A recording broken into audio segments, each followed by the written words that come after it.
जय हिंद दोस्तों। तो एक बार फिर से स्वागत है आपके अपने यूट्यूब चैनल एग्जाम की तैयारी पे। जैसा कि आप सभी लोग को पता है कि हमारे यूट्यूब चैनल के माध्यम से आप सभी लोग को इंडियन आर्मी परीक्षा की तैयारी करवाई जाती है। तो यदि आप इंडियन आर्मी परीक्षा की तैयारी करते हैं, चाहे आप ट्रेडमैन की तैयारी कर रहे हैं, जीडी की तैयारी कर रहे हैं, या फिर क्लर्क या फिर टेक्नीशियन, आप किसी भी आर्मी की परीक्षा की तैयारी कर रहे हैं, तो हमारे यूट्यूब चैनल को अभी के अभी सब्सक्राइब कर ले, ठीक है।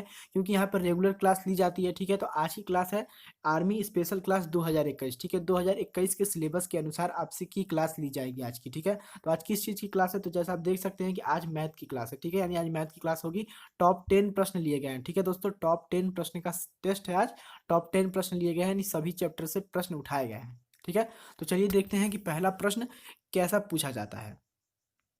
तो दोस्तों पहला प्रश्न है, सबसे पहले दोस्तों आप सभी लोग अपना पेन और पेपर उठा लीजिए। यदि तक आप पेन और पेपर नहीं उठाए हैं तो जाइए, जाके पेन और पेपर ले आइए वीडियो पॉज करके, ठीक है। क्योंकि ये मैथ का पेपर है तो आप सभी लोग को सॉल्व करना है, ठीक है। सॉल्व करके कमेंट बॉक्स में आंसर लिखना है कि हाँ सर हमने इस प्रश्न को सॉल्व कर दिया है, हमारा राइट आंसर आ गया है, ठीक है। तो पहला प्रश्न है दोस्तों औसत से। जैसे कि प्रश्न क्या पूछा है, निम्नलिखित संख्याओं का औसत कितना होगा, ठीक है। यहाँ पे कुछ संख्या दी गई है और पूछा है कि इन संख्याओं का औसत कितना होगा। तो सबसे पहले औसत यानी क्या होता है दोस्तों, तो औसत यानी होता है एवरेज, ठीक है।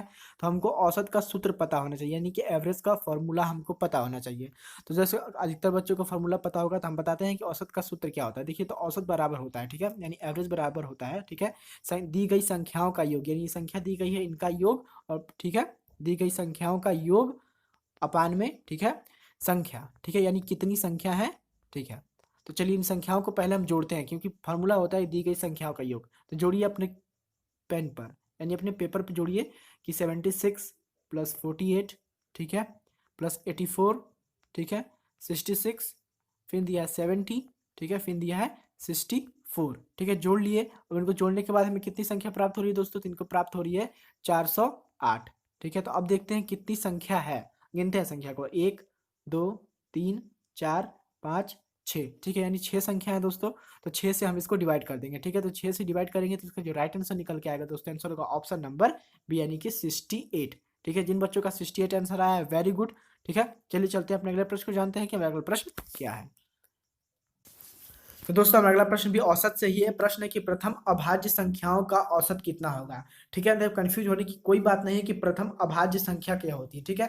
आप सभी लोग को पता है दोस्तों कि अभाज्य संख्या किसे बोलते हैं। अभाज्य संख्या दोस्तों उसे बोलते हैं जो एक से कटे, ठीक है, और स्वयं से कटे, यानी जैसे 3, ठीक है, 3 को आप 1 से डिवाइड कर सकते हो, ठीक है, तो आंसर इसका 3 आएगा, ठीक है। और 3 को आप 3 से डिवाइड करते हो, इसी प्रकार 5, ठीक है, 5 को आप 5 से डिवाइड कर सकते हो, और 1 को, तो इन ऐसी संख्याओं को बोलते हैं प्रथम, नहीं, अभाज्य संख्या, ठीक है। तो प्रथम अभाज्य संख्याओं को हमको औसत निकालना है। तो सबसे पहले जानते हैं कि प्रथम अभाज्य संख्या क्या है, ठीक है। तो आप पेपर पर नोट कीजिए कि प्रथम अभाज्य संख्या, क्वेश्चन नंबर 2, ठीक है, लिखिए 2 plus 3 plus 5 plus 7 plus 11 plus 13, ठीक है, प्लस 17 प्लस 19, ठीक है, और प्लस 23। ये सभी संख्याओं को आप अपने पेन पेपर पे लिखिए, अभी लिखिए, ठीक है।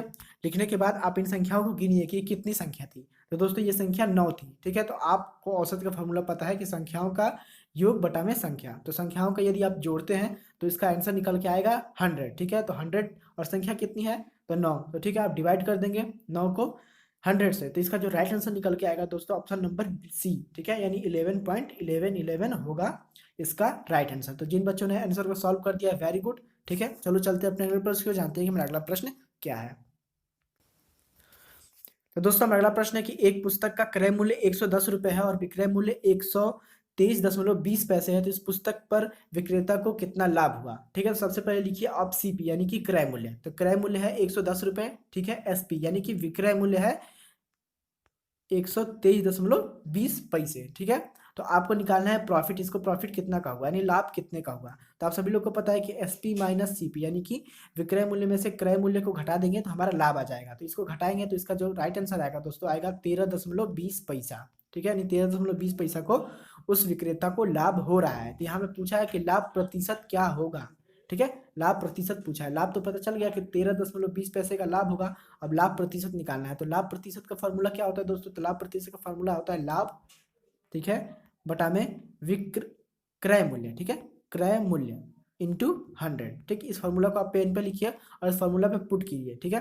तो लाभ आया है 13.20 ठीक है। विक्रय मूल्य है 110 इंटू 100, ठीक। आप इसको सॉल्व कर देते हैं दोस्तों, तो इसका जो राइट आंसर निकल के आएगा, आंसर आएगा ऑप्शन नंबर बी, यानी कि 12%। जिन बच्चों का राइट आंसर आ गया है वेरी गुड, जिन बच्चों का नहीं आया है इस सोल्यूशन को, इक्वेशन को आप सॉल्व करो, आपका राइट आंसर तुरंत निकल के आ जाएगा। और कमेंट बॉक्स में आके जल्दी से बता दो कि सर हमारा राइट आंसर आ गया है। तो दोस्तों हमारा अगला प्रश्न काफी ज्यादा इंपॉर्टेंट है। प्रश्न लाभ हानि से है। प्रश्न है कि एक कुर्सी को 873 रुपए में बेचने पर विक्रेता को 10% की हानि होती है, ठीक है, और कुर्सी का क्रय मूल्य कितना होगा। तो हानि के लिए दोस्तों आप सिंपल सबसे डिनोट करेंगे, आपको जल्दी से पेपर करना है। तो जब लाभ होगा तो ये एरो को ऊपर करेंगे, और लाभ नहीं होगा तो एरो को नीचे कर देंगे, तो इससे आपको काफी ज्यादा आसानी होगी, ठीक है। तो इसका कुर्सी का जो बेचा है उसने 873 रुपए में बेचा है, तो उसे 10% की क्या हुई है, हानि हुई है, ठीक है। तो पूछा है कि उस कुर्सी का क्रय मूल्य यानी जो ओरिजिनल प्राइस था वो कितना होगा, ठीक है। तो इसको सॉल्व करने के लिए आप सबसे पहले लिखेंगे कुर्सी का विक्रय मूल्य था कितना। तो कुर्सी का विक्रय मूल्य था 870 रुपए, ठीक है, ठीक है। और लाभ हानि कितना का हुआ था उसको, तो 10% का उसको हानि हुआ था, ठीक है। तो पूछा है कि कुर्सी का क्रय मूल्य कितना होगा, ठीक है। तो चलिए सॉल्व करते हैं। देखिए 100/19, ठीक है, इंटू कर देते हैं 873। इस इक्वेशन को सॉल्व करिए, आपका राइट आंसर झट से निकल के आ जाएगा दोस्तों कि इसको घाटा कितने का हुआ था। तो जो इसका राइट आंसर निकल के आ रहा है दोस्तों, आंसर होगा ऑप्शन नंबर ए, यानी कि 970 रुपए की कुर्सी की मूल्य थी, ठीक है, जिसको उसने 873 रुपए में बेचा था, तो उसे 10% का घाटा हुआ था। जिन बच्चों का आ गया है वेरी गुड, जिन बच्चों का नहीं आया है इस इक्वेशन को सॉल्व करें, आपका भी राइट आंसर तुरंत निकल के आ जाएगा, ठीक है।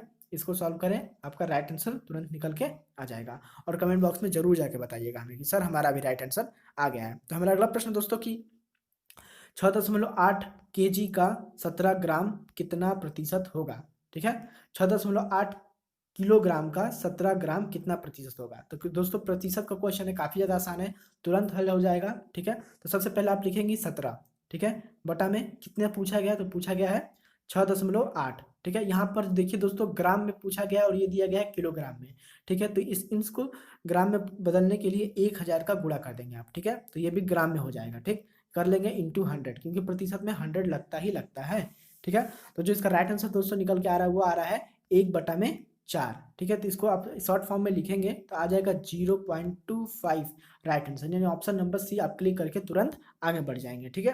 तो अगला प्रश्न दोस्तों काफी ज्यादा आसान है। प्रश्न है कि 45 का 7/9 भाग क्या होगा, ठीक है। तो इसको सॉल्व करने के लिए दोस्तों आप लिखेंगे सबसे पहले 45, ठीक, इंटू 7/9, तो आप कटा देंगे इसको, ठीक है। तो कितने बार में चला जाएगा आंसर बताइए, तो 5 बार में चला जाएगा, ठीक है दोस्तों। तो इसका मल्टीप्लाई कर देंगे इसमें, तो कितना आ जाएगा 35, यानी ऑप्शन नंबर बी आप क्लिक करके तुरंत दोस्तों हमारा प्रश्न भी काफी ज्यादा महत्वपूर्ण है, ये भी प्रश्न प्रतिशत से है, ठीक है। तो प्रश्न चलिए देखते हैं क्या है। प्रश्न है कि 30 रुपए का 30% कितना होगा, ठीक है। पूछा 30 रुपए का 30% कितना होगा। बहुत आसान क्वेश्चन है दोस्तों, कितने सारे बच्चों को तुरंत इसका आंसर पता चल गया हो। जिन बच्चों का आंसर पता चल गया कमेंट बॉक्स में जरूर जाके लिखें, जिन बच्चों को नहीं पता चला हम बताते हैं कि प्रतिशत में कोई भी संख्या, बच्चों ध्यान दीजिएगा, प्रतिशत में जब कोई भी संख्या आती है तो वो 100 मान ली जाती है, ठीक है।